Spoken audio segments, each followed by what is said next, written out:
Greetings everyone, I'm Wang Guan. The China-U.S. trade talks in Geneva has wrapped up and both sides, yes, both sides, are claiming substantial progress. Beijing speaks of an important consensus, while the White House boasts that a deal was struck. Their joint statement adds more meat. Both sides agreed to begin reducing certain tariff rates, and they've committed to further talks on a broader trade and economic framework.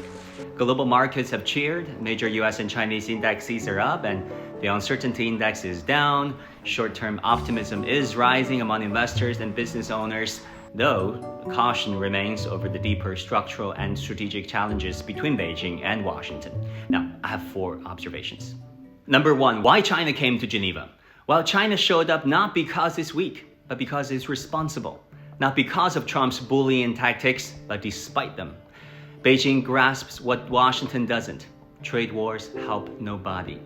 The global economy is already on the thin ice. Supply chains are fractured. Inflation is a universal headache.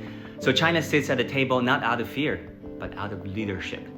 Number 2, the U.S. rhetoric of so-called opening markets. The U.S. insists that it wants to tackle the deeper imbalances in this relationship with China.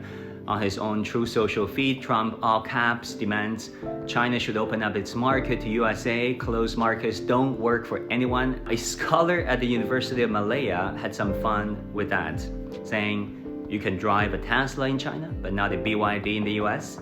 You can use an iPhone in China, but not a Huawei in the US. You can sip Starbucks in China, but not Lucky in the US. Oh, and you can buy NVIDIA's H20 in the US, but not in China, because the US banned NVIDIA from selling to China. That right there is American hypocrisy at its finest, and Trump's bullying logic in full display. Number 3, so-called truthful hyperbole versus responsible engagement. Now, in his 1987 bestseller, The Art of the Deal, Trump writes, "My style of deal making is quite simple. I aim very high and then I just keep pushing and pushing and pushing to get what I'm after. Every negotiation is a simple choice between your way, and my way is going to work." See, that mindset underpins US tariffs of up to 145%, a classic high-stakes brinkmanship play. Change the rules when you can't win fair and square. China, by contrast, has kept reminding everyone that China-US relations shape humanity's future. It pursues dialogue over dogma, flexibility over feint, and mutual benefit over maximum leverage.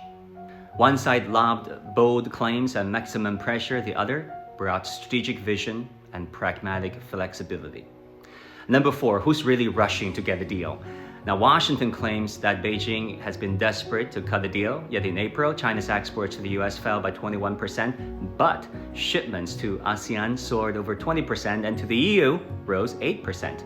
That's called diversification, guys, or to borrow Washington's favorite buzzword, de-risking from Trump-style erraticism. See, you can't bully a nation that's spent 5,000 years perfecting strategic patience. China didn't rise by accident.